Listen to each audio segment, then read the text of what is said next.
The bride's white dress was stained with mud and tears when Preston Walker first saw her stumbling through the snow, her veil torn and dragging behind her like a tattered flag of surrender.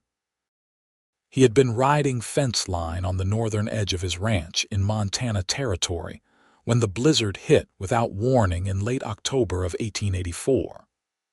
The sky had turned from pale blue to a sickening gray in minutes, and the wind came howling down from the mountains like something wild and hungry. Preston knew these storms, knew how they could kill a man in hours if he wasn't careful. He had turned his horse toward home immediately, but then he saw her, a white figure against the white snow, moving in the wrong direction, away from town, away from shelter, away from anything that might save her life. He spurred his horse forward, fighting against the wind that seemed determined to push him back. When he reached her, she collapsed into his arms without a word, her lips blue, her whole body shaking so violently he thought she might break apart. "I have got you," he said, though he doubted she could hear him over the wind. He lifted her onto his horse, climbing up behind her and wrapping his heavy coat around them both. She was light, too light, and he could feel her heartbeat against his chest, rapid and weak like a bird's. The line shack was closer than the main house, a small, sturdy building built into the side of a hill that his father had constructed 20 years ago. Preston pushed through the storm, keeping one arm tight around the woman while the other guided his horse. The animal knew the way, had been to this shack 100 times, and Preston trusted him to find it even through the white curtain of snow that made it impossible to see more than a few feet ahead. When they finally reached the shack, Preston half carried, half dragged the woman inside. He kicked the door shut behind them, and the sudden absence of wind was like a blessing. The small space was dark and cold, but it was dry and the walls were solid. He laid her down on the single bunk in the corner and immediately set to work building a fire in the small stove. His hands were numb and clumsy, but he had done this 1,000 times before. Within minutes, he had a fire crackling, the orange light filling the small space and beginning to chase away the deadly cold. Only then did he turn his full attention to the woman. She was young, maybe 22 or 23, with dark hair that had come loose from its elaborate pins and now hung in wet tangles around her face. Her wedding dress was expensive. He could see that even in its ruined state. The fabric was fine silk, the bodice covered in delicate lace and tiny pearl buttons.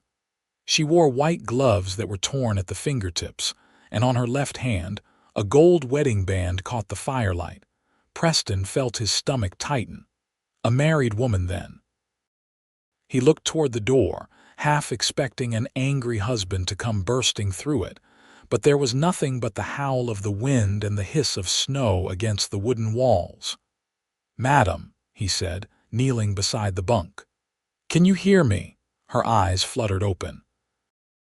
They were green, the color of new leaves in spring, and filled with such fear that Preston felt it like a physical blow. "Please," she whispered, "do not make me go back." "You are not going anywhere in this storm," Preston said. "We are stuck here until it passes." She tried to sit up, and he helped her, propping her against the wall. Her whole body was still shaking, though he could not tell if it was from the cold or from whatever had sent her running into a blizzard in a wedding dress. "I need to get you out of these wet clothes," he said, and when her eyes went wide with alarm, he quickly added, "I have extra things in the chest here. My sister left some clothes last time she visited. They will be too big, but they will be dry and warm." He moved to the wooden chest against the far wall and pulled out a flannel shirt and a pair of work pants. They belonged to his sister Catherine, who was tall and sturdy and helped with the ranch whenever she could get away from her own homestead, 20 miles south. "Can you manage it yourself?" he asked, handing her the clothes. She nodded, taking them with trembling hands. Preston turned his back and busied himself with checking on the horse which he had brought inside the shack. It was crowded with the three of them, but he would not leave the animal outside to freeze. He rubbed the horse down with an old blanket, his mind racing with questions. Behind him, he heard the rustle of fabric, small gasps of effort. When she finally spoke, her voice was so quiet he almost missed it. "Thank you. You can turn around now." The wet wedding dress lay in a heap on the floor, and she sat on the bunk wearing his sister's clothes, looking small and lost. Her hair was still wet, hanging past her shoulders in dark waves. "We need to dry your hair," Preston said. He found another blanket and brought it to her. "May I?" She nodded, and he gently squeezed the water from her hair, working in sections until it was merely damp instead of soaking. She did not speak, did not even look at him, just stared at the fire with those wide green eyes. When he was finished, he pulled the only chair in the shack closer to the stove and sat down, giving her space. The wind outside was getting worse, rattling the door in its frame. This was going to be a bad one, Preston could tell. They might be here for days. "My name is Preston Walker," he said. "This is my land. My ranch is about 5 miles south of here." She was quiet for so long he thought she might not answer, but finally she spoke. "Helena Graves," she said. The name came out like a confession. "Or I was Helena Graves. I suppose I am Helena Thornton now." "Your husband," Preston said carefully. "Is he looking for you?" Her laugh was bitter and sharp. "I imagine he is furious, though I doubt he is out in this storm. Marcus does not like to be inconvenienced." Preston waited, sensing there was more she needed to say. Helena wrapped the blanket tighter around herself. "We were married this morning in Quartz Hill. I had never met him before today. My father arranged it. Marcus Thornton is a wealthy man, owns half the mines in the territory. My father owed him money, a great deal of money, and this was how he chose to settle the debt." Her voice was flat, emotionless, but Preston could hear the pain underneath. "I stood there in the church and said the words I was supposed to say," she continued. "And then we went to his house for the wedding breakfast, and he told me what he expected of me. How I would behave, how I would dress, who I would speak to, and who I would not. He told me I would give him sons, as many as he wanted, and if I proved difficult, he had ways of dealing with difficult women." She paused, her hands twisted in the blanket. There was a moment when everyone was distracted, when the guests were drinking and laughing, and I just ran. I did not think about where I was going or what I would do. I just knew I could not stay in that house. I could not be his wife. Preston felt anger rising in his chest, hot and fierce. He had heard stories like this before, women sold off like cattle to settle debts or secure fortunes. It turned his stomach. "You did the right thing," he said. Helena finally looked at him, really looked at him, and he saw surprise in her eyes, as if she had expected him to tell her she should go back, should fulfill her duty. "Did I?" she asked. "I have nowhere to go. No money, no family who will take me in. My father made it clear that if I did not marry Marcus, he would disown me. And now I have married him and run away, which I imagine is even worse in his eyes." "You have your life," Preston said. "That is worth more than anything else." The wind shrieked outside, and the small building shuddered. Preston stood and checked the door, making sure it was secure, then added more wood to the fire. They had enough to last a few days if they were careful, and there was dried meat and hardtack in the supplies he kept stocked here. "You should rest," he said. "You have been through a terrible ordeal." "I do not know if I can sleep," Helena said, but even as she spoke, her eyes were drooping. The warmth of the fire and the safety of the shelter were taking their toll. "I will keep watch," Preston assured her. "I will make sure you are safe." She laid down on the bunk, pulling the blanket up to her chin. Preston settled back in his chair, his body angled so he could watch both her and the door. The storm raged on outside, the snow piling up against the walls, and he knew they were truly trapped now. It would be at least a day, maybe 2 or 3, before they could even think about leaving. He studied her as she slept, this woman who had chosen to run into a blizzard rather than spend her life with a cruel man.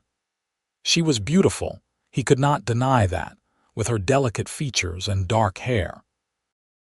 But it was the strength he had seen in her eyes that struck him most, the determination that had kept her moving through the storm even when she must have known she was dying. The night passed slowly. Preston dozed in his chair but never fully slept, always aware of the woman on the bunk and the storm outside. When dawn came, though he could barely tell through the thick white of the blizzard, Helena stirred. She sat up slowly, looking confused for a moment as if she could not remember where she was. Then her eyes found Preston, and he saw the memory return, saw her shoulders sag with the weight of it. "It was not a dream," she said quietly.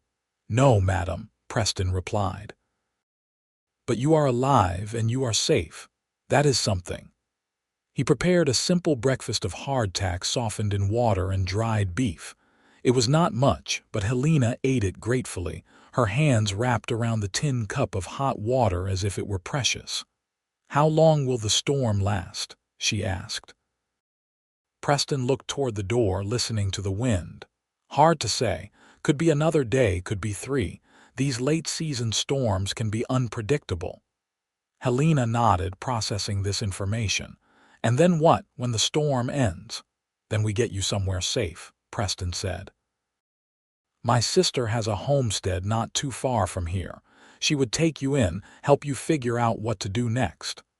"Your sister does not even know me," Helena said. "Why would she help me?" "Because that is what decent people do," Preston said simply. "And Catherine is one of the most decent people I know." They fell into silence, the only sounds the crackling of the fire and the howling wind. Preston could see Helena's mind working, could almost see the thoughts spinning behind her eyes. "Tell me about your ranch," she said finally, as if desperate to think about anything other than her own situation. "How long have you had it?" Preston was not used to talking about himself, but he sensed she needed the distraction, so he obliged. "My father started the ranch 30 years ago, when Montana Territory was even wilder than it is now. He built it from nothing, just him and my mother working the land. I am the youngest of 4, have 2 older brothers and my sister. My brothers moved on to their own places, and my father passed 3 years ago, left the main ranch to me." "And your mother?" Helena asked. "She lives in town now in Quartz Hill, says she did her time in the wilderness and wants a proper house with neighbors." Preston allowed himself a small smile at the memory of his mother's declaration. "She is happy there, runs a boarding house and gossips with the other ladies. You must be about 25 or 26, Helena said, studying him in the firelight. 27, Preston corrected. And you? 22, she said. 22 and married and running away, all in the same day. The afternoon wore on, and the storm showed no signs of letting up. They talked in fits and starts, long silences punctuated by questions and stories. Preston learned that Helena had grown up in Virginia, that her mother had died when she was young, that her father had brought her west 2 years ago chasing rumors of gold and opportunities. She had worked in her father's general store in Quartz Hill, had dreamed of maybe opening a bookshop someday. "I love to read," she said, her face lighting up for the first time. "Novels especially. I know they are considered frivolous, but I do not care. I love getting lost in other people's stories, other people's lives." "That does not sound frivolous to me," Preston said. "Sounds like a good way to pass the time." As evening approached, Preston prepared another simple meal. He was conscious of the fact that they were alone, that Helena was a married woman, that her husband was probably tearing apart the territory looking for her. But he also knew that she needed help, needed protection, and he would provide that for as long as necessary. "Preston," Helena said after they had eaten. She was sitting on the bunk, her legs tucked under her, looking younger than her 22 years in his sister's oversized clothes. "Can I ask you something?" "Of course." "Why did you help me? You did not know me. You still do not really know me. I could be a terrible person for all you know." Preston considered the question. "I suppose I do not think terrible people run away from wealth and comfort because they cannot abide cruelty. You could have had an easy life with Marcus Thornton. A grand house, fine clothes, everything money can buy. But you chose to risk your life instead. That tells me everything I need to know about your character." Helena's eyes filled with tears and she looked away, blinking rapidly. "You are very kind. I am just being honest." Night fell, though it was hard to tell with the storm still raging. Preston took the chair again, and Helena lay down on the bunk. But this time, before she closed her eyes, she looked at him and said something that made his heart ache. "I feel safe for the first time," she whispered. "My whole life, I have felt like I was waiting for something terrible to happen.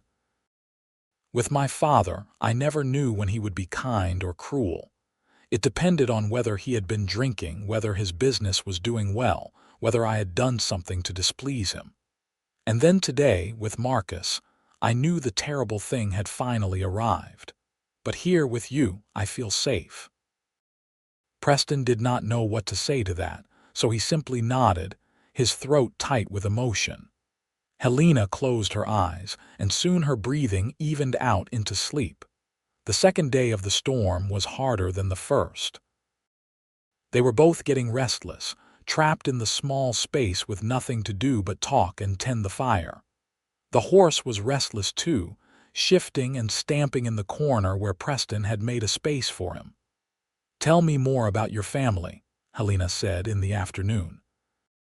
"What are your brothers like?" "Paul is the oldest," Preston said. "He has a ranch about 50 miles east of here, has a wife and 3 children. Then there is Peter, who went into business in Helena City. He sells mining equipment, does quite well for himself.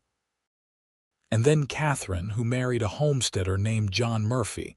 They have a small farm, grow wheat mostly." "And you never married?" Helena asked, then immediately looked embarrassed. "I am sorry, that was too personal." "It is all right," Preston said. "And no, I never married. Came close once, about 5 years ago. A girl named Mary from town. But she decided she wanted to move to San Francisco, wanted city life. I could not leave the ranch and she could not stay. So that was that." "Do you regret it?" Helena asked. Preston thought about it. "No. If she had been the right person, we would have found a way. The fact that we could not means it was not meant to be." Helena was quiet for a long time after that. Finally, she said, "I wish I had been brave enough to refuse my father, to tell him I would not marry a stranger no matter what he owed. But I was scared.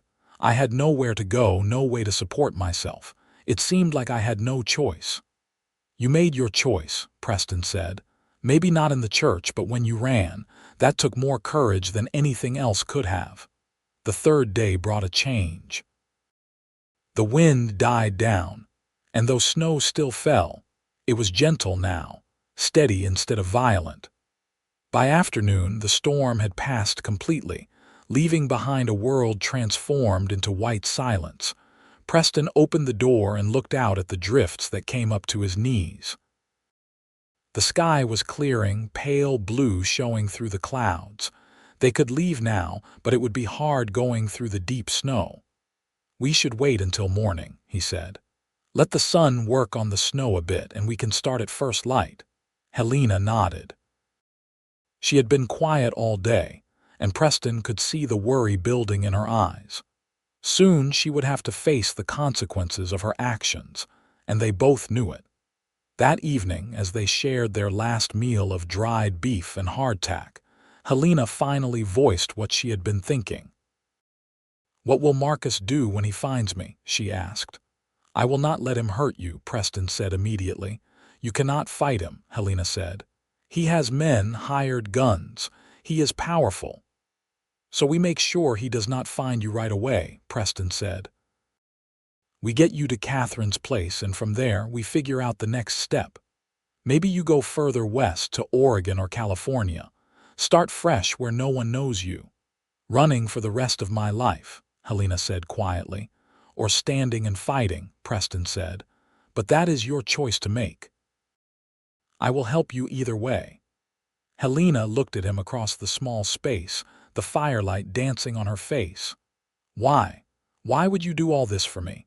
Preston struggled to put into words what he had been feeling for the past 3 days. "Because when I saw you in that storm, something in me recognized something in you. A person who was fighting to survive, to be free. And I suppose I believe that everyone deserves the chance to choose their own path. Even when that choice has consequences," Helena asked, "especially then." They went to sleep that night with plans to leave at dawn, but Preston found he could not rest easy. His mind kept turning over the problem of Marcus Thornton, a wealthy man who would not take kindly to his bride running off. Men like that had resources, had influence. It would not be easy to keep Helena safe.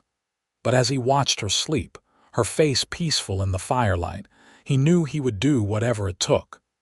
In 3 days, this woman had come to matter to him in a way he could not quite explain. It was not just attraction, though he could not deny she was beautiful. It was something deeper, a connection he had never felt before. Dawn came cold and bright, the sun turning the snow into a field of diamonds. Preston saddled his horse and helped Helena climb up, then swung up behind her. They set out slowly, the horse plowing through the drifts heading south toward his ranch. The journey took most of the day. The snow was deep, and they had to stop frequently to rest the horse. But finally, as the sun was setting, they crested a hill and Preston's ranch came into view. It was a modest spread, a 2-story wooden house and a barn, a few outbuildings and fences marking the boundaries of his land. Smoke rose from the chimney, which surprised Preston until he remembered that his ranch hand, Tom, was supposed to be checking on things while he was out riding fence line. They rode into the yard and Tom came out of the barn, his weathered face breaking into a relieved smile. "Preston, thank God," he said. "We thought you were dead. The storm came up so fast, and when you did not come back, we feared the worst." Preston asked, dismounting. "Your mother is in the house," Tom said.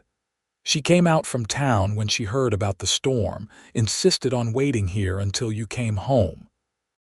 Preston helped Helena down from the horse, and he saw Tom's eyes widen as he took in her appearance, the fine features and the fact that she was wearing men's clothes.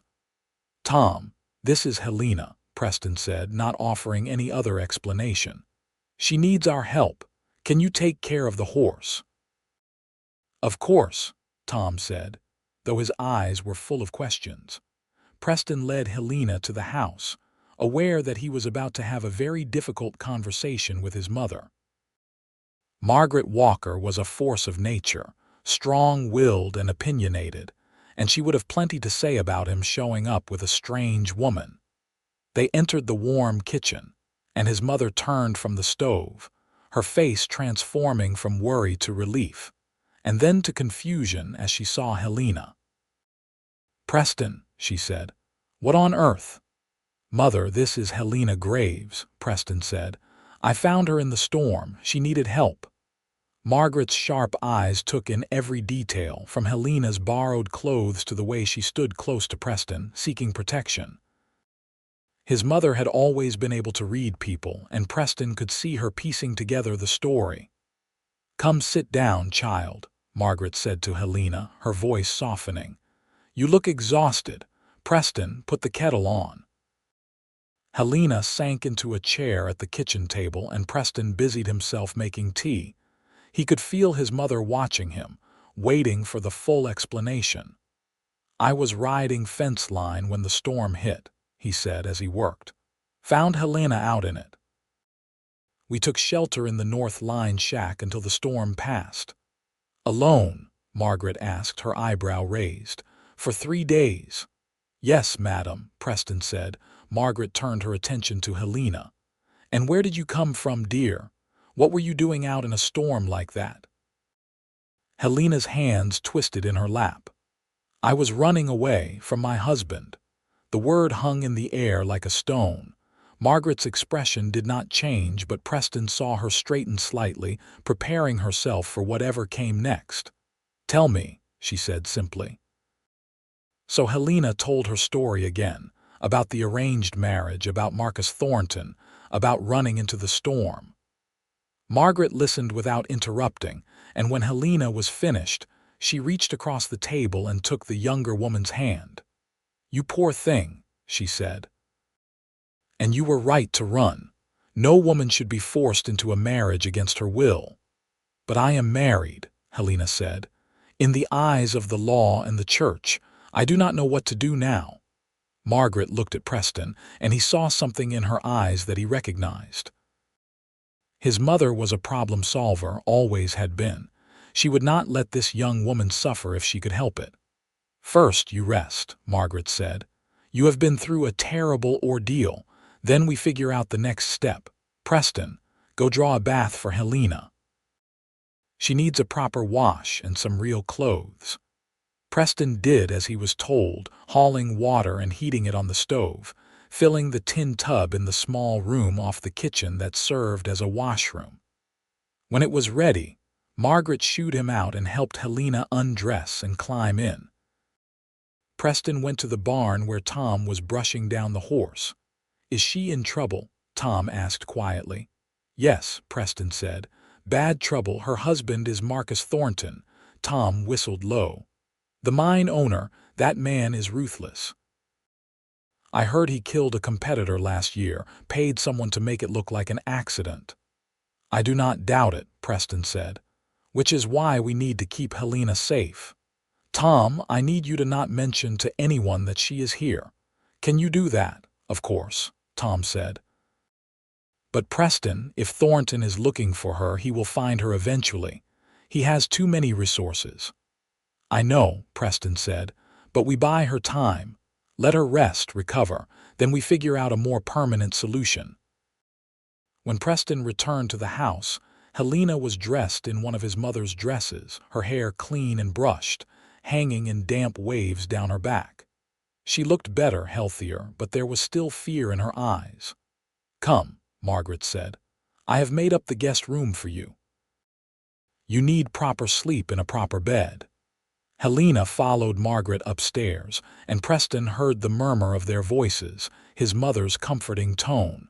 When Margaret came back down, she fixed him with a serious look. "That girl has been through hell," she said. "And she is terrified, though she is trying not to show it." "What are you planning to do?" "Get her to Catherine's," Preston said. "Then maybe help her get further west, somewhere Thornton cannot find her."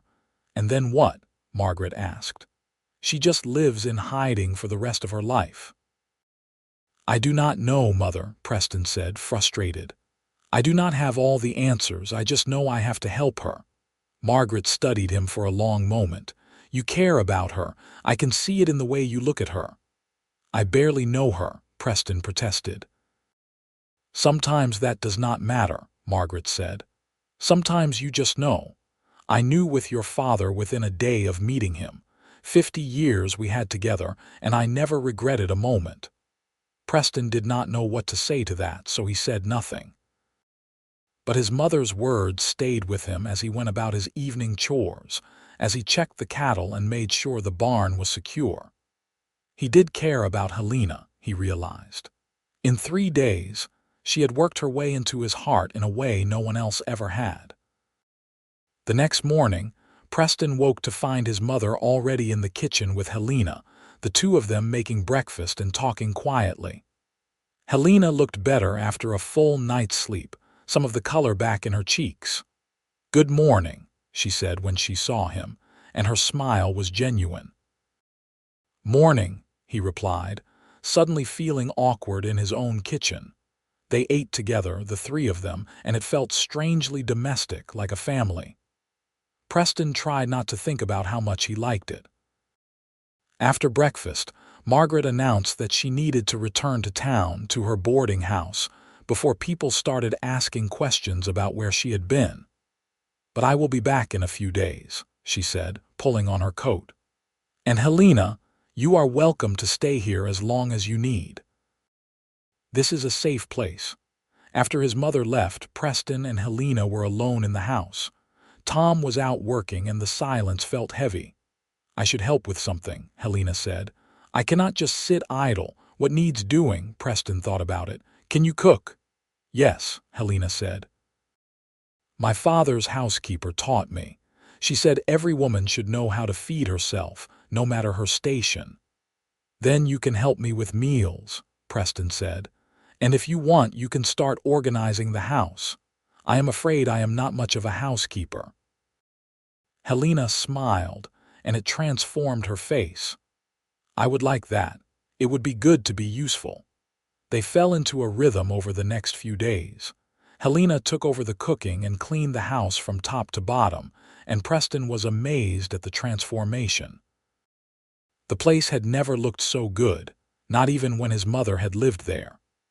Helena hung curtains she found in a trunk, polished the furniture, and even started a small herb garden in the kitchen window.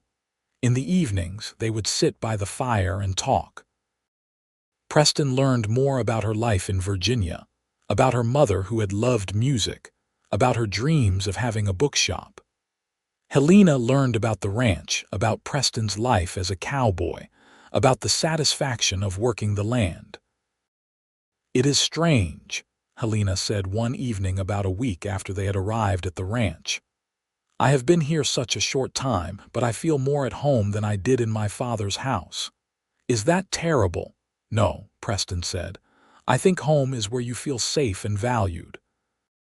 If you did not feel those things with your father, then it was not really a home." Helena looked at him across the fire, and something passed between them, a recognition, an understanding. Preston felt his heart speed up, felt the pull toward her that had been growing stronger every day. "Preston," she said softly, "I need to tell you something. I have been thinking about what to do, about where to go, and I realize that I do not want to run. I do not want to spend my life hiding and looking over my shoulder." "What do you want?" Preston asked. "I want to fight," Helena said. "I want to find a way to end this marriage, to be free, but I do not know if that is possible." Preston leaned forward. "There are lawyers, people who specialize in these kinds of cases. It will not be easy and it will not be quick, but it might be possible to get an annulment or a divorce." "On what grounds?" Helena asked. "I did marry him. I said the vows." "But you never consummated the marriage," Preston said, and he saw Helena blush. "That is grounds for annulment in many places.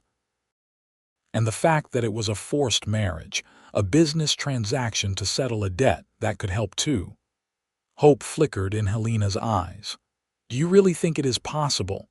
"I think it is worth trying," Preston said, "but it will take time and money, and Thornton will fight it. He will not want to be embarrassed by his bride running off." "How much money?" Helena asked. "I do not know exactly," Preston admitted, "but I have some savings, and I will help you however I can." "I cannot ask you to do that," Helena protested. "You have already done so much."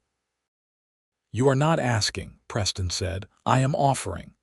They sat in silence for a while, both lost in thought. Finally, Helena spoke again.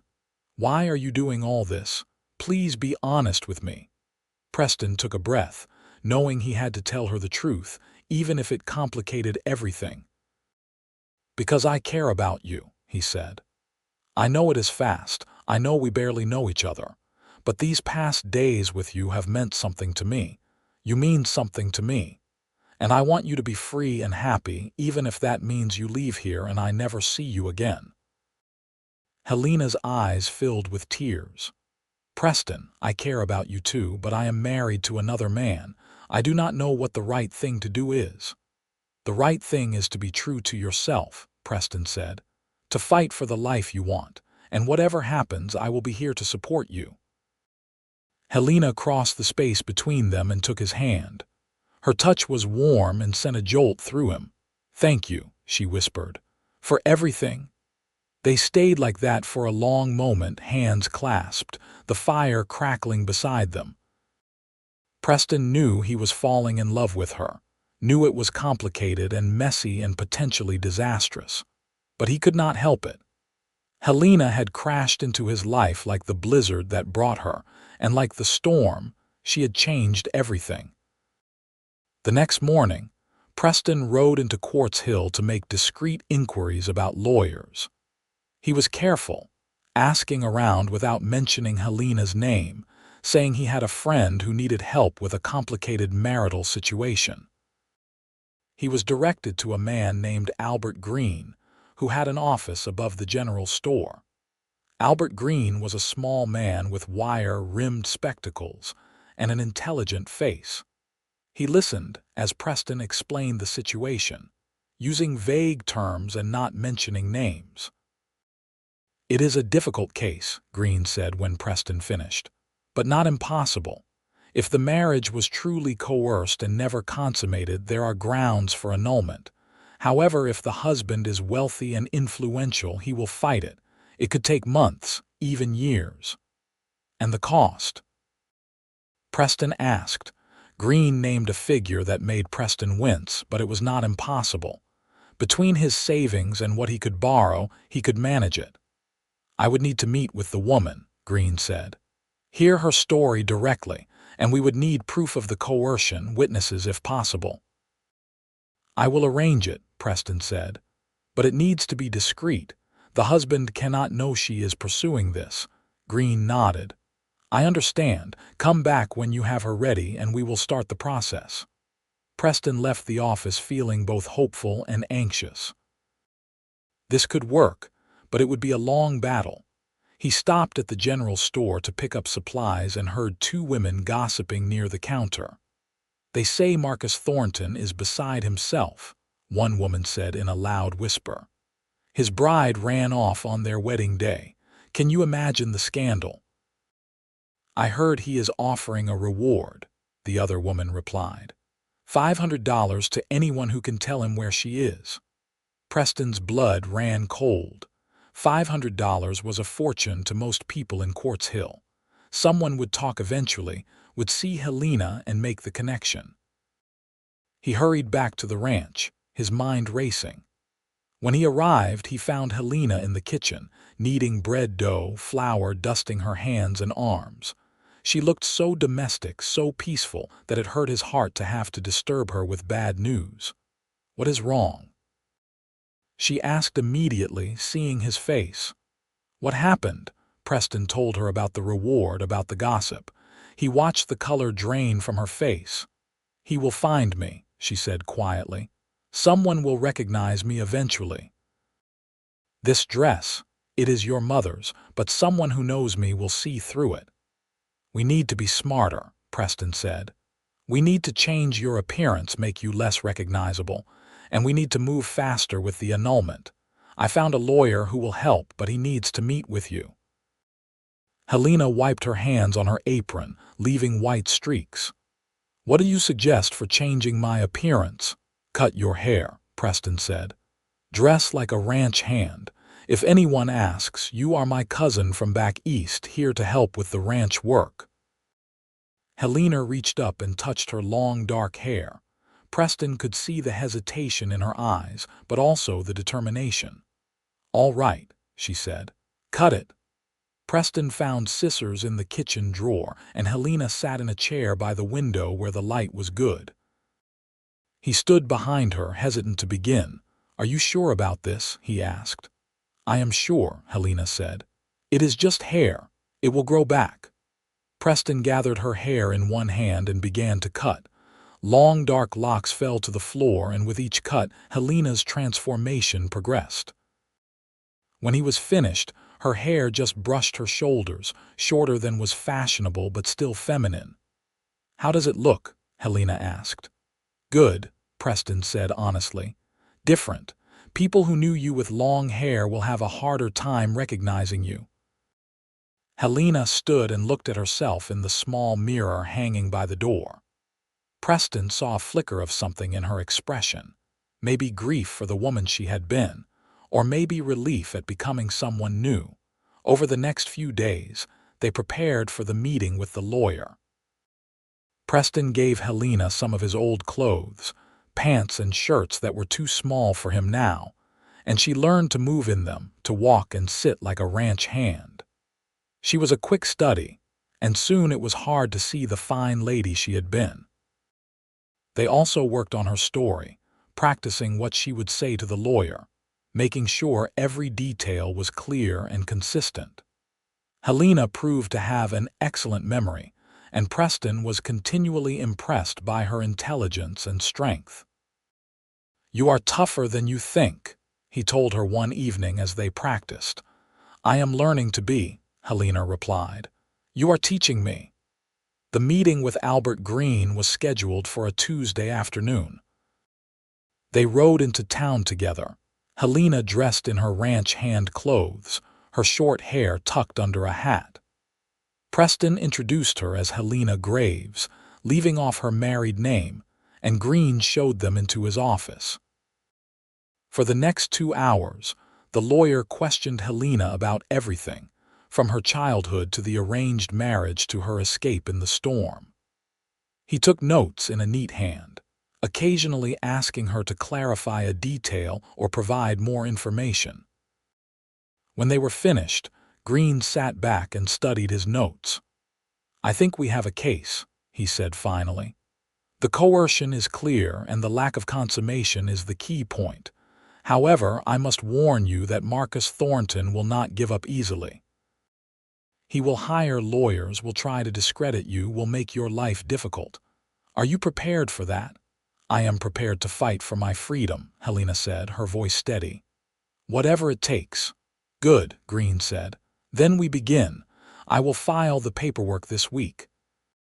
Once Thornton receives the notice, the real battle begins.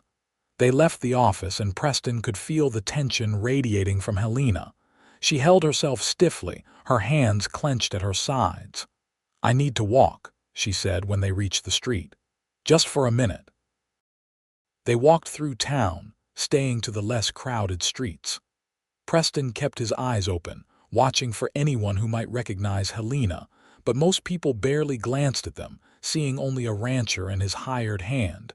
They were passing the church when a voice called out, "Helena." "Helena Graves, is that you?" They both froze. Preston turned to see an older woman approaching, her face concerned. "Mrs. Patterson," Helena said, recognizing her. "Hello." Mrs. Patterson was the minister's wife, and Preston vaguely remembered her from Sunday services. She looked at Helena with confusion and concern. "My dear, what are you doing dressed like that? And your hair, what happened to your beautiful hair? I heard you married Marcus Thornton last week.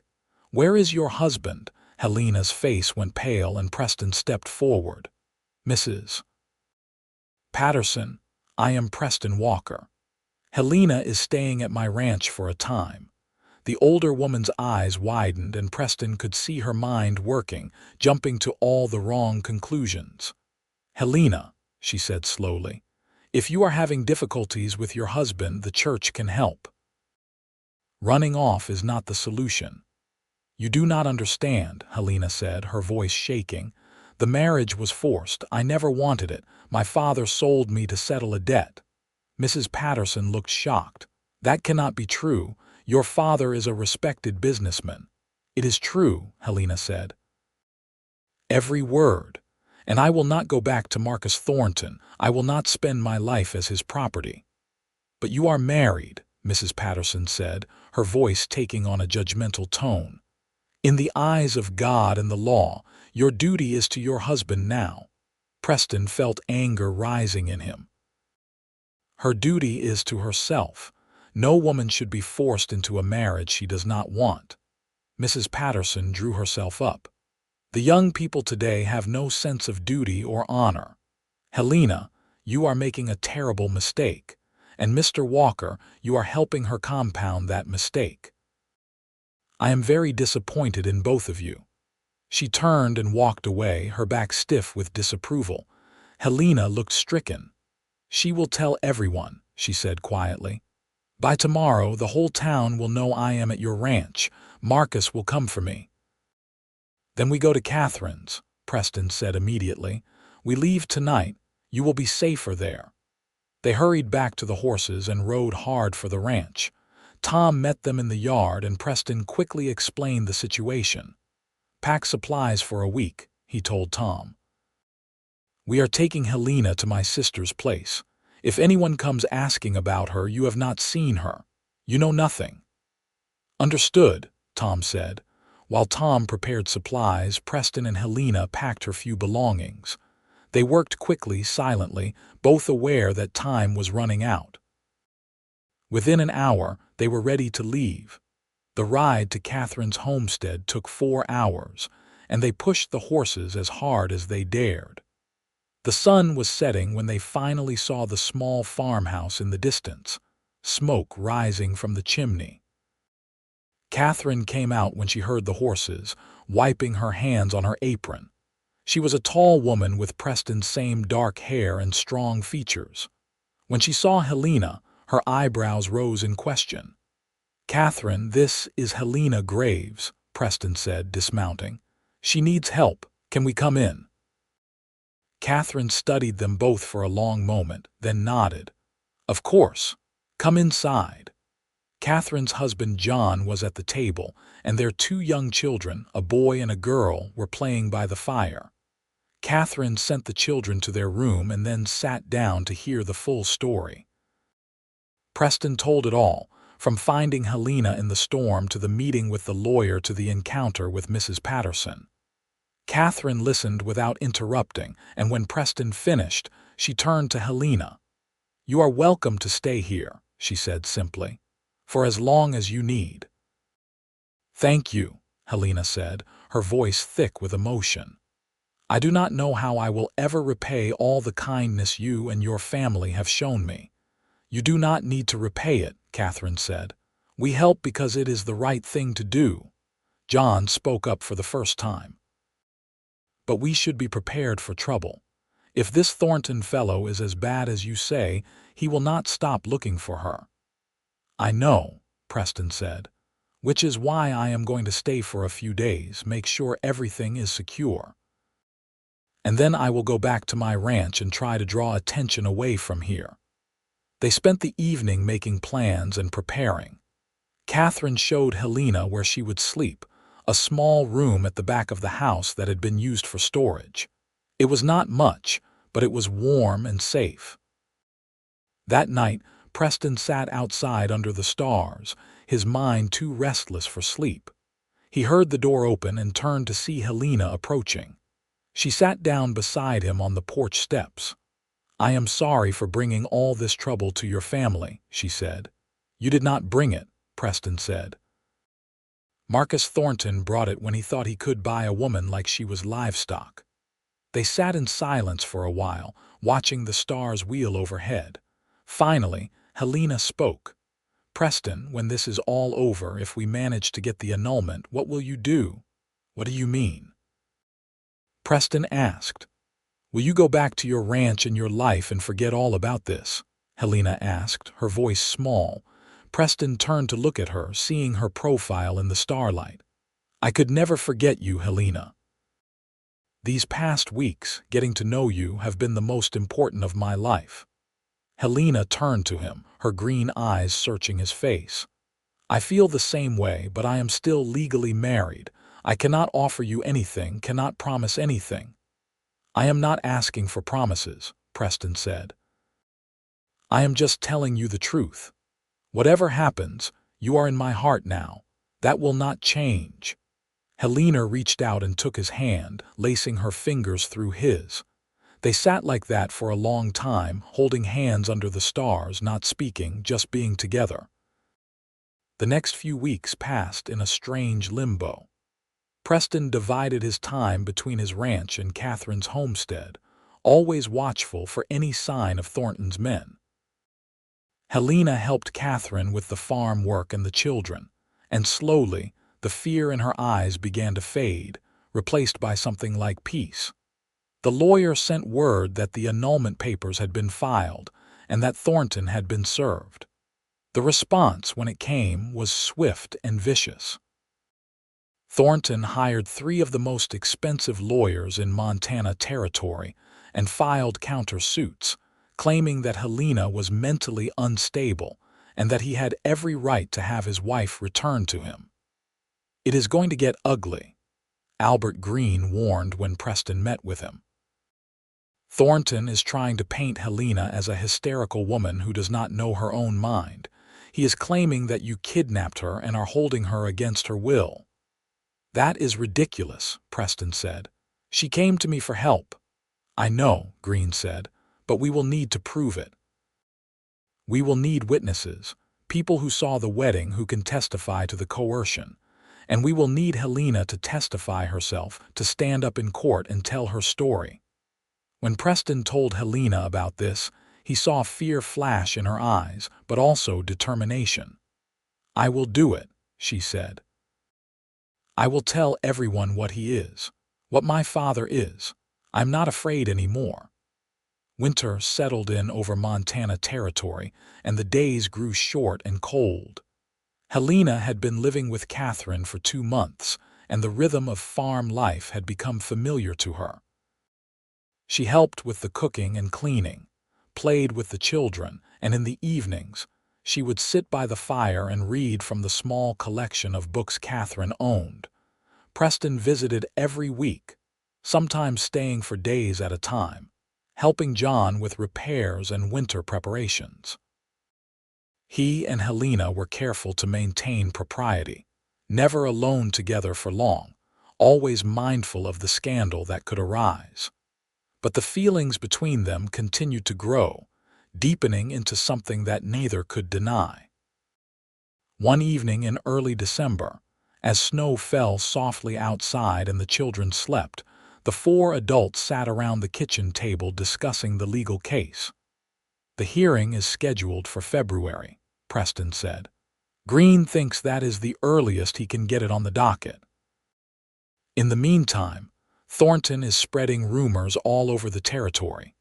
He is telling everyone that Helena is being held against her will, that I am some kind of criminal. "People who know you will not believe that," Catherine said.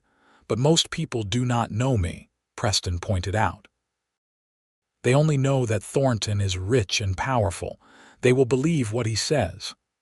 "Then we need to tell the truth louder than he tells his lies," Helena said. "We need people who will stand up for us." "Who?" John asked. "Most folks are too scared of Thornton to cross him." "What about your mother?" Helena suggested to Preston. "She is respected in town and she knows the truth." "She would do it," Preston said slowly, "but I hate to drag her into this." "She is already in it," Catherine said. "The moment she took Helena in, she made her choice. And knowing Mother, she will not back down now." They decided that Preston would talk to his mother, would ask her to be a witness if the case went to trial. In the meantime, they would continue to gather evidence to build their case. Christmas came and went quietly. Preston brought his mother out to Catherine's farm, and the family celebrated together. Helena helped Catherine prepare a feast, and they gave small gifts they had made themselves.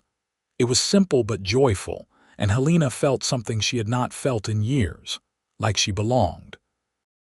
Late on Christmas night, after everyone else had gone to bed, Preston found Helena standing outside looking up at the stars. He wrapped a blanket around her shoulders. "You will freeze," he said gently. "I was just thinking," Helena said. "This is the best Christmas I have ever had. Even with everything hanging over us, even with the uncertainty, I am happy. Is that strange?" "No," Preston said. "It is not strange at all." Helena turned to him, and in the moonlight her face was luminous. "Preston, I need to tell you something." I have been holding it back, thinking it was not right to say it while I am still legally married, but I cannot keep it in anymore." "What is it?" Preston asked, though his heart was already beating faster. "I love you," Helena said simply. "I am in love with you. And I know this is complicated and messy, but it is the truth." Preston felt joy flood through him, overwhelming and pure. "I love you too," he said. "I have loved you since the day I found you in the blizzard. You were so fierce, so determined to survive. I knew then that you were someone special." They stood there in the snow, looking at each other, and then Preston leaned down and kissed her. It was gentle at first, tentative, but then Helena's arms came up around his neck and the kiss deepened, becoming something more passionate, more urgent. When they finally pulled apart, they were both breathing hard, their breath forming clouds in the cold air. "We should not," Helena said, but she did not let go of him. "Not yet. Not until the annulment is final." "I know," Preston said, "but it does not change how I feel." Nothing could change that. They went inside, back to their separate rooms, but everything had changed between them. The love they felt was no longer unspoken, and it gave them both strength for the battles ahead. January brought bitter cold and a letter from Albert Green. The hearing date had been moved up to mid-January, just 2 weeks away. Thornton's lawyers were pushing for a quick resolution, confident they would win. "We need to be ready," Green wrote. "I need Helena in Quartz Hill 3 days before the hearing so we can prepare her testimony. And Preston, I need you too. You will be called as a witness." They made their plans carefully. Preston would bring Helena into town, and she would stay at his mother's boarding house where she could be protected. Catherine and John would come in for the hearing to testify about Helena's state of mind and her claims of coercion. The night before they were to leave for Quartz Hill, Helena could not sleep. She found Preston sitting by the fire in the main room, his face troubled. "Are you worried?" she asked, sitting beside him. "Yes," Preston admitted. "Thornton is powerful. He could win, Helena, and if he does, you will be forced to go back to him. I will not be able to stop it." "Then we will face it together," Helena said. "Whatever happens, we have each other." "That is more than I ever had before." Preston pulled her close, holding her tight. "I will not let him hurt you," he promised. "Even if the law says you are his wife, I will find a way to keep you safe." They left for Quartz Hill the next morning, John driving them in his wagon with Catherine beside him and Preston riding alongside. The journey took all day, and they arrived just as the sun was setting. Margaret Walker was waiting for them at her boarding house, a sturdy 3-story building on the main street. She embraced Helena like a daughter. "You are safe here," she said. "I have the best room prepared for you, and I will not let anyone past me who means you harm." The next few days were a blur of preparation. Albert Green drilled Helena on her testimony, asking her the same questions again and again, preparing her for the hostile cross-examination she would face from Thornton's lawyers. "They will try to make you look unstable," Green warned. "They will suggest you are lying, that you are being manipulated by Preston. You need to stay calm, stay firm in your story." "I will," Helena said, "because it is not a story, it is the truth." The day of the hearing arrived cold and clear.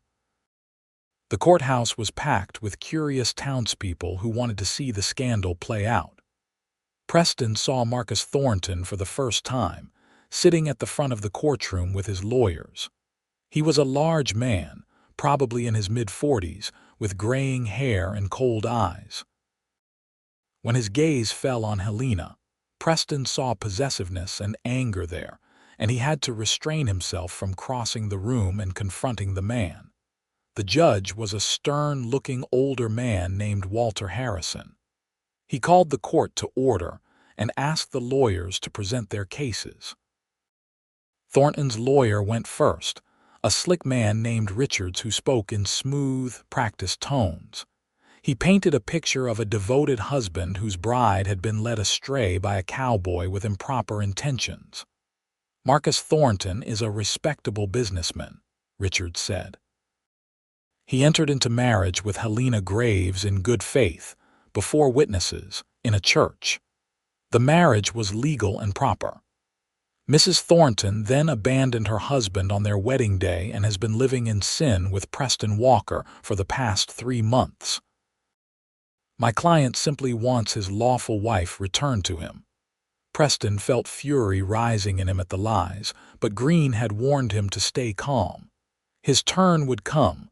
When Green stood to present their case, he was direct and forceful. "This is not a case about a man wanting his wife back," he said. "This is a case about a woman fighting for her freedom.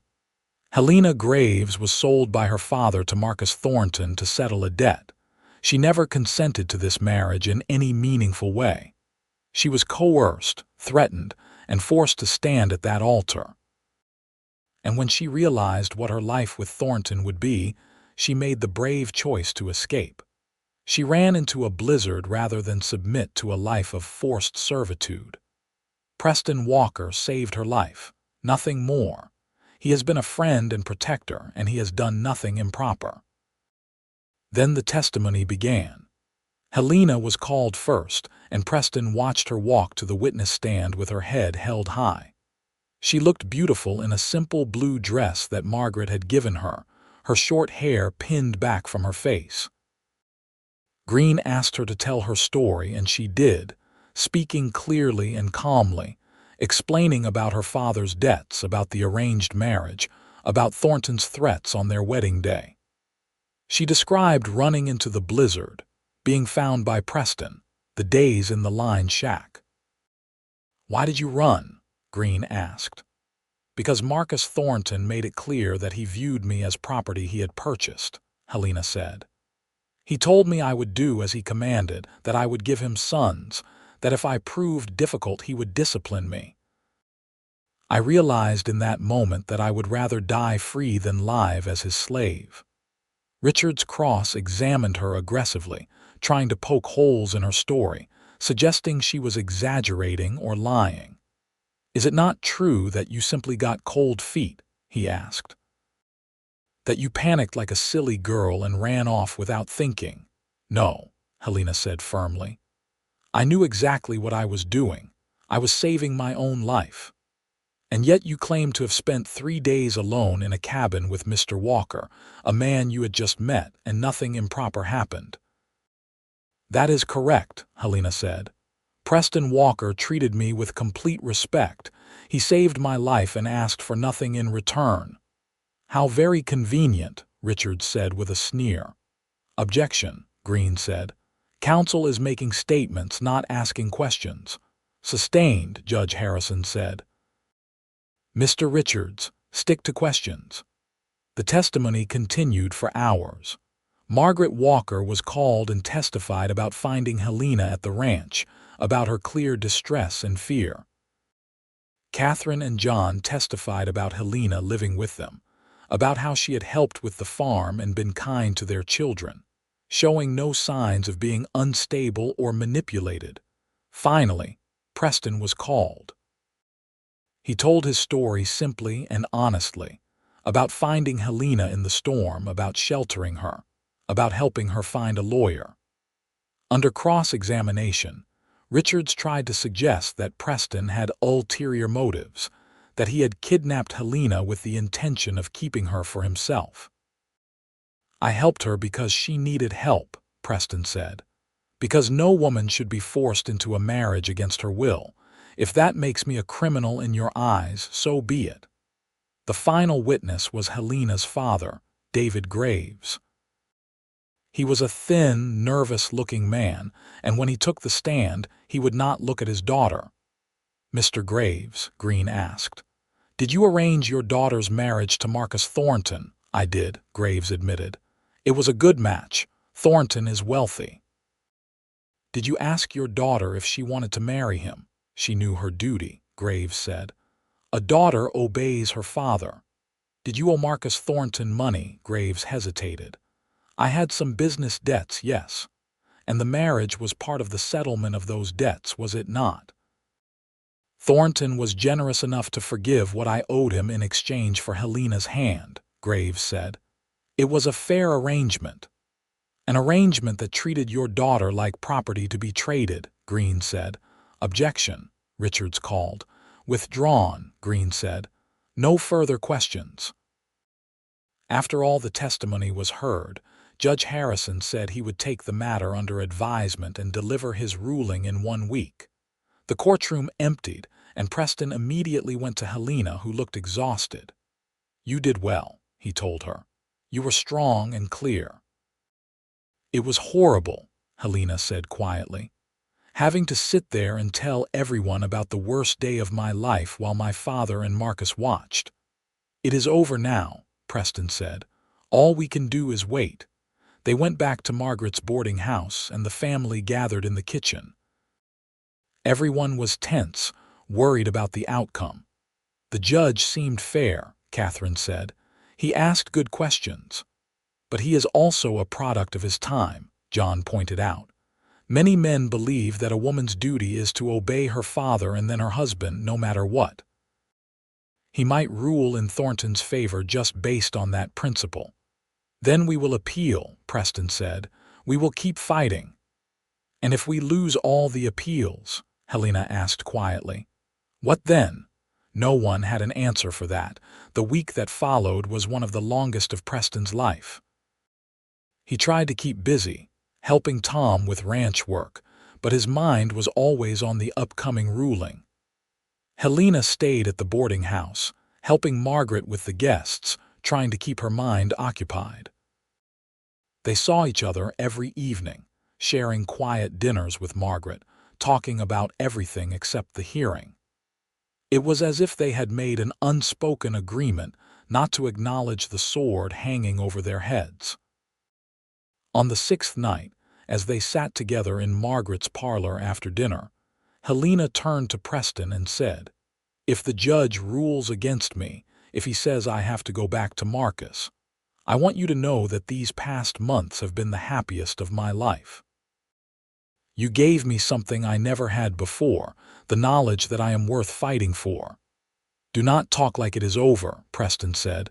We do not know what the judge will decide. But we have to be prepared, Helena said. Preston, if I have to go back, I need you to promise me something. Anything, Preston said. Do not try to rescue me, Helena said. Do not do anything that will get you hurt or arrested. Marcus would love an excuse to have you thrown in jail or worse. Promise me you will let me go. I cannot promise that, Preston said. I cannot promise I will stand by and let him hurt you. Then promise me you will be smart about it, Helena said. That you will not throw your life away for me. Before Preston could respond, there was a knock on the front door. Margaret went to answer it and returned with Albert Green. The lawyer looked tired but pleased. I thought you would want to know, he said. I just spoke with Judge Harrison's clerk. The judge has made his decision. He is going to announce it tomorrow morning. You know what he decided? Preston asked. The clerk would not say, Green replied. But he did tell me that it was a difficult decision, that the judge has been wrestling with it all week. That gives me hope. If it were an obvious case, he would have ruled immediately. That night, Helena could not sleep. She lay in bed staring at the ceiling, thinking about the possibilities. Tomorrow, she would either be free or condemned to return to a man she feared and despised. The uncertainty was almost worse than knowing. Morning came slowly. They gathered at the courthouse an hour before the scheduled ruling. The room was even more packed than before, word having spread that the decision was coming down today. Marcus Thornton sat in his usual place, looking confident. He had dressed impeccably, every inch the respectable businessman. When his eyes met Helena's, he smiled, and it was not a kind smile. It was the smile of a man who was certain of victory. Judge Harrison entered, and everyone stood. He took his seat at the bench and looked out over the courtroom with grave eyes. "This has been one of the most difficult cases I have had to rule on," he began. "The law is clear about the sanctity of marriage, about a woman's duty to her husband. But the law also recognizes that marriage must be entered into freely, with consent from both parties." Preston felt his heart pounding. He reached over and took Helena's hand, squeezing it tight. "I have listened to all the testimony," Harrison continued, "and I have reviewed the evidence presented. What I have seen is a young woman who was coerced into a marriage she did not want, who was traded like property to settle her father's debts. While the ceremony itself was legal, the circumstances surrounding it were not ethical or moral." Thornton's lawyer started to stand, but the judge held up his hand. "I am not finished. Furthermore, I find it credible that Mrs. Thornton feared for her safety and well-being, that she had good reason to run from the marriage. The fact that she chose to face a deadly blizzard rather than remain with her husband speaks volumes about her state of mind." Helena's grip on Preston's hand tightened. "Therefore," Harrison said, "I am granting the annulment. The marriage between Helena Graves and Marcus Thornton is hereby dissolved as if it never existed. Mrs. Graves is free to go, and Mr. Thornton has no legal claim on her." The courtroom erupted into noise. Some people cheered, others gasped in shock. Preston felt relief crash over him like a wave. He turned to Helena and saw tears streaming down her face, but she was smiling. Thornton stood up, his face purple with rage. "This is an outrage," he shouted. "That woman is my wife." "No, Mr. Thornton," Judge Harrison said firmly. "She is not. And if you make any attempt to contact her or harass her in any way, I will have you arrested. This court is adjourned." Green was shaking Preston's hand, congratulating him. Margaret was hugging Helena, both women crying. Catherine and John were there too, celebrating, but Preston only had eyes for Helena. He drew her away from the crowd, out into the hallway where it was quieter. "You are free," he said, hardly daring to believe it. "It is really over." "It is over," Helena repeated, and then she laughed, a sound of pure joy. "I am free." "Helena Graves," Preston said, taking both her hands in his. "I love you. I want to marry you if you will have me. I know it is fast. I know we have only known each other a few months, but I have never been more certain of anything in my life." Helena's smile could have lit up the entire territory. "Yes," she said. "Yes, I will marry you, but Preston, can we wait? Just a little while? I want to be sure that when I marry you, it is for all the right reasons. Not because I am running from something, but because I am running towards something." "We can wait as long as you want," Preston said. "I am not going anywhere." They walked out of the courthouse together, hand in hand, into the bright January sunshine. The future stretched out before them, uncertain but full of possibility. The next few months were busy. Helena moved back to Preston's ranch, and they were careful to maintain propriety, with Margaret coming to stay as a chaperone. Helena threw herself into learning about ranch life, helping with the spring calving, learning to ride properly, even learning to rope and brand cattle. She was a natural, and Preston loved watching her transform from the frightened woman in the wedding dress to this strong, capable person. In April, they were married in a small ceremony at Catherine's farm. It was nothing like Helena's first wedding. This time, she wore a simple yellow dress, and there were only family and close friends present. When she said her vows, she meant every word, and when Preston kissed her as his wife, she felt her heart overflow with happiness. They spent their wedding night at the ranch, in the house that was now truly their home, and when Helena lay in Preston's arms, safe and loved and free, she whispered the same words she had said months ago in the line shack. "I feel safe for the first time." "You are safe," Preston promised. "I will spend the rest of my life making sure of that." The years that followed were good ones. Helena started the bookshop she had always dreamed of in Quartz Hill, and it became a beloved gathering place for the community. Preston's ranch prospered, and they expanded their herd, bought more land. 3 years after their wedding, Helena gave birth to their first child, a son they named Paul after Preston's oldest brother. 2 years later came another son, Michael, and then 3 years after that, twin daughters, Rose and Lily. Helena proved to be a wonderful mother, patient and loving but also firm when needed. She read to their children every night, filling their heads with stories of adventure and romance. And she taught them all, boys and girls alike, that freedom was precious, that every person had the right to choose their own path.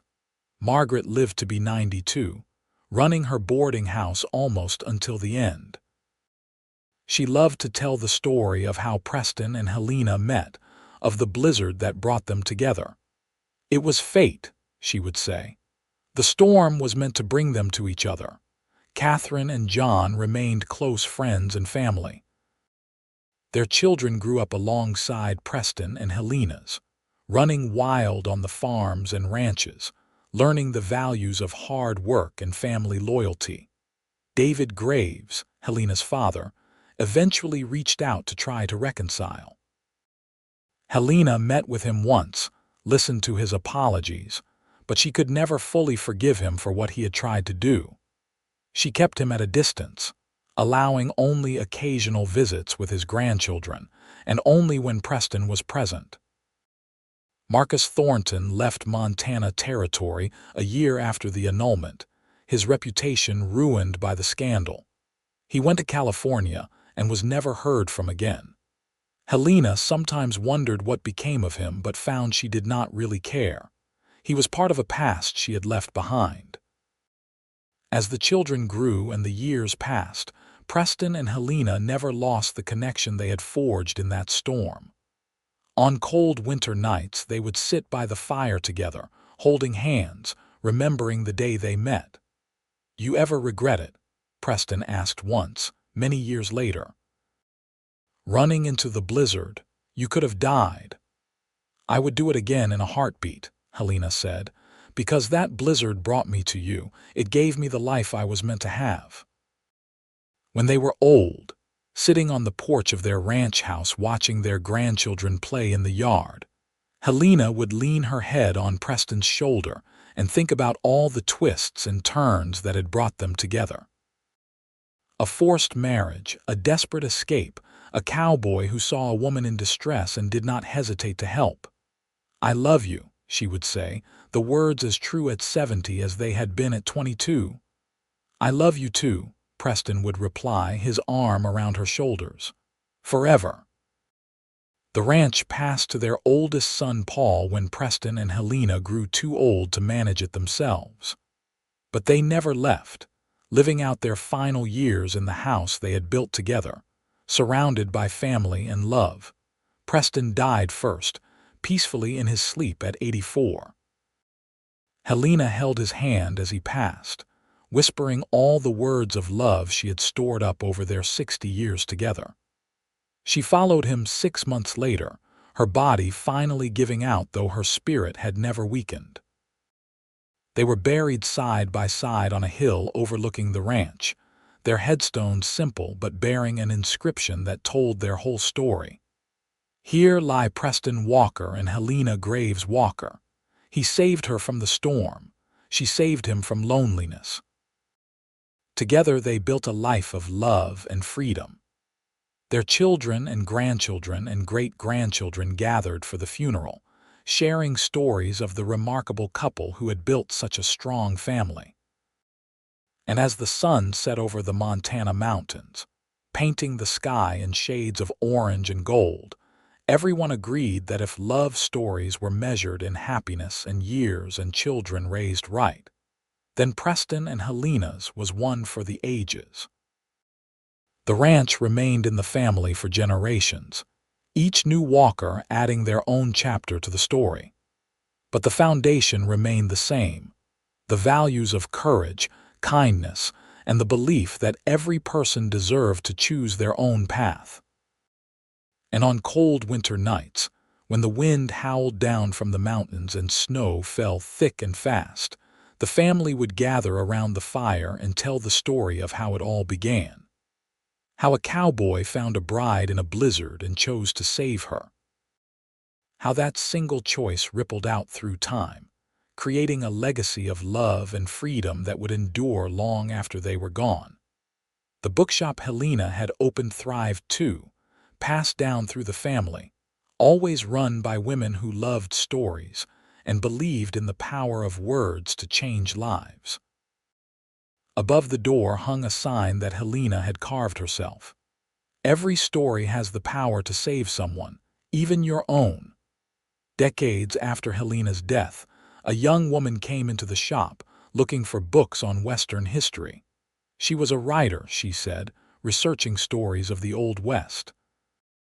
The shop was being run by Helena's great-granddaughter at that time, a woman named Emma who had inherited her great-grandmother's dark hair and green eyes. "You have any particularly interesting stories?" the writer asked. "Something true but also romantic." Emma smiled. "Let me tell you about my great-grandparents," she said. "About a bride who ran into a blizzard and a cowboy who saved her life." She told the whole story, from the arranged marriage to the desperate escape, from the 3 days in the line shack to the court case, from the wedding at Catherine's farm to the decades of happy marriage that followed. The writer listened, entranced. "That is incredible," she said when Emma finished. "Did it really happen exactly like that?" "Every word is true," Emma said. "My great-grandmother wrote it all down in journals." She wanted future generations to know that freedom is worth fighting for, that love can be found even in the darkest moments. The writer bought several books and left, but she came back the next day with more questions. Emma showed her Helena's journals, let her read the entries in Helena's own handwriting. The writer was fascinated, and eventually she wrote a book about the story, about the bride who chose death over a forced marriage and the cowboy who gave her a second chance. The book became popular, spreading Helena and Preston's story far beyond Montana territory. People were inspired by Helena's courage and Preston's kindness, by the way 2 strangers had built something beautiful out of desperate circumstances. But for the family, it was never just a story. It was their history, their foundation, the proof that choosing love and freedom over fear and obligation was always the right choice. The line shack where Preston and Helena had sheltered from the blizzard was preserved by the family, maintained carefully over the years. It became a sort of shrine, a reminder of where it all began. Young couples in the family would go there on their wedding days, standing in the small space and imagining what it must have been like, being trapped there with a stranger, not knowing if you would survive. The tin cup Preston had used to give Helena water was there, along with the blanket he had wrapped around her, the chair he had sat in while keeping watch. The family had added a plaque to the wall with Helena's words inscribed on it. "I feel safe for the first time." Those words became something of a family motto, a reminder of what was truly important. Not wealth or status or what others thought, but feeling safe, feeling loved, feeling free to be yourself. As the 20th century dawned and Montana changed from territory to state, the Walker family changed too, adapting to new times while holding on to old values. Some moved to cities, becoming doctors and lawyers and teachers. Others stayed on the ranch, continuing the work Preston had begun. But they all knew their history. All carried with them the story of the cowboy and the bride. And sometimes, on winter nights when blizzards swept down from the mountains, covering the world in white, the family would look out their windows and think of Helena stumbling through the snow in her wedding dress, of Preston riding out to save her. They would think of that first meeting, that moment when two lives collided and changed each other forever. The story had become legend, but it was more than that. It was a testament to the power of choice, of kindness, of love that refused to be bound by convention or law or what others expected. It was proof that sometimes the storms that threaten to destroy us are actually bringing us to where we are meant to be. And in the end, that was Helena and Preston's true legacy. Not just the ranch or the bookshop or the children and grandchildren who carried on their name. It was the example they set of two people who found each other in impossible circumstances and chose to build something beautiful. They showed that love was not about grand gestures or perfect circumstances. It was about seeing someone who needed help and offering it. It was about recognizing in another person the same longing for freedom and safety that you carried in your own heart. The blizzard that brought them together had lasted only 3 days, but the love it sparked lasted a lifetime. And the story of that love, passed down through generations, continued to inspire long after the last of the snow had melted, long after the two people at its center had gone to their rest.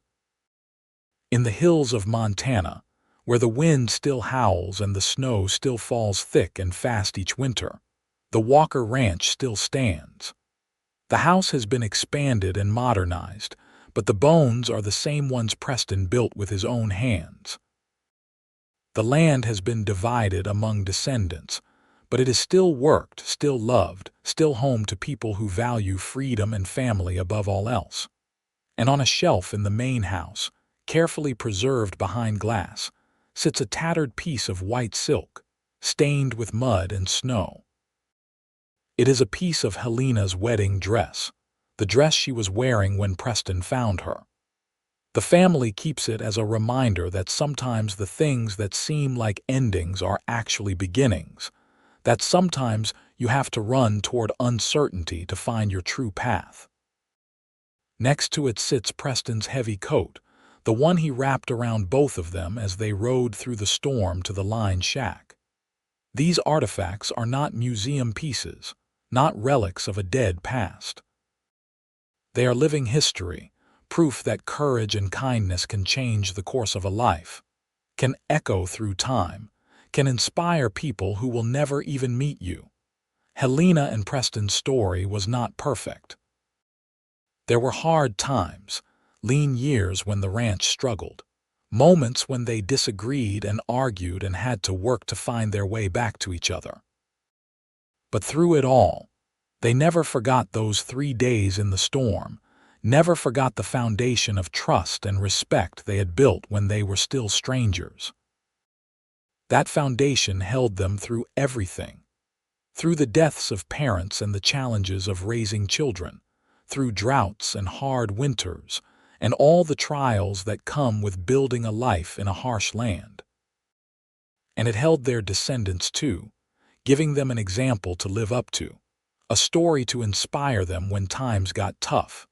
The blizzard was long over, but its effects rippled on through time, touching lives that Helena and Preston would never know, in times they could never imagine.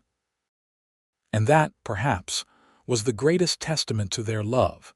Not that it was perfect or easy, but that it was real and strong and true enough to last not just a lifetime, but generations.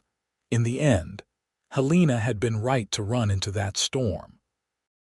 And Preston had been right to ride out into it to save her. Because some things are worth the risk, worth facing the cold and the danger and the uncertainty.